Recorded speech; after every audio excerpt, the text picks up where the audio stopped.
Part 2 of Q&A, we're back on proper push for time, so there will only be 2 parts this week. Some of you are probably thinking, thank fuck for that. But I've got a lot to do before Sunday.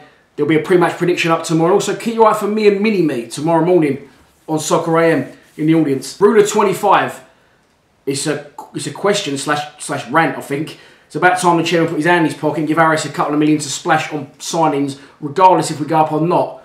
In an ideal world, that'd be absolutely fantastic. I am a fan of our chairman, John Berylson. I know for a fact that he puts about £600,000 of his own money in each year to keep us afloat. But on the flip side of that, it does beg the question, what is in it for him? You know, if he's losing money as it is, you'd either, if it was any other business, if he was losing money, you'd fold, or you would probably go for it, shit or bust. There you go, I've said it again. So, it's a strange one. But in this day and age, modern football, I'm around a lot of championship clubs of work, and I was at Derby County on Tuesday, or Wednesday, whatever day it was. It's frightening. The setup, the players, the staff, you know, they're a Premiership club really. And when I went through the championship clubs, when you look at them, they're all big clubs. It's a big league. And it's going to be very fucking difficult for us to get back in it. And it would be fantastic if the chairman would splash the cash. Is he going to? No. Partly because we're already running at a loss, and partly because, from my personal point of view, I don't think he trusts Harris in the transfer market. And to be honest, can you blame him? Next question is from Jay Shaw, and his question is, the best loan player we ever had at Millwall? I've seen your answer, and I'm going to go the same with you. He must be a similar age. Darren Huckabee. We bought him in on loan, I think, from Newcastle. Was it Newcastle or was it Coventry? It was one of the two. We bought him in.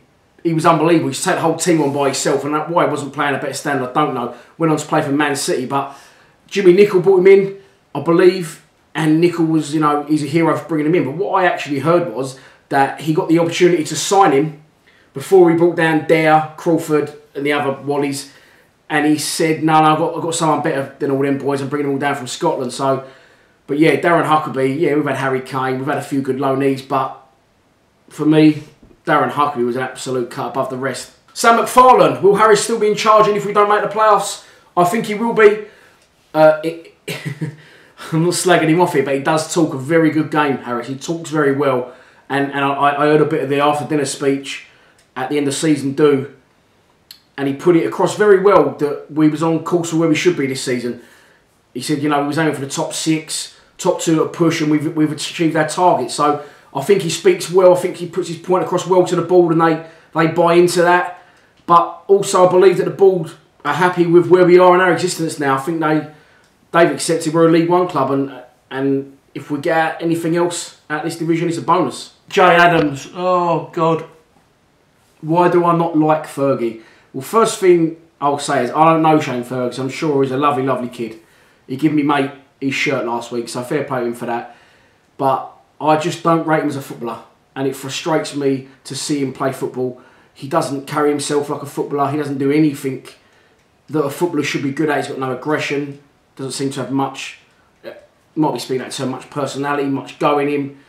Got a great left foot, but you know, this isn't rugby, and for me that's not enough. Doesn't get involved in the games. He's lost his confidence because he was better than this. As with a lot of our players, we're performing a lot better last season. But the final nail in the coffin for me and Fergie was when I was at Peterborough away. We was 5-1 down, and he didn't want to come and take the corner over by the Mill fans. He didn't want to know. His arsehole was gone. And you know, you can't win anything with players like that, let alone games, let alone leagues. We'll finish it with Marlon Fernandez's question, and he's got good memory, mate, haven't you? He said to me, I thought you were going to do Lions TV next season if we didn't get in the Championship, and I did say that, but I've changed my mind. What about that? I really wanted us to get out of this league this season, and I will say this, and I've got to be straight with you. If we don't go up next year, you know, I'll have one last push and one last slog. It's tough, you know. It ain't easy doing this. I thought it'd be a stroll in the park, but it's literally slowly taken over my life. It's pretty much 7 days a week. I'm just constantly planning, uploading videos, and I want to have one last push, because us in the Championship, I think with this channel I could just put it to the next level. I'm not being big-headed. That's what I believe. I think it could be brilliant. You know, some of the away days you'd have, just saying earlier about some of the big teams in the Championship.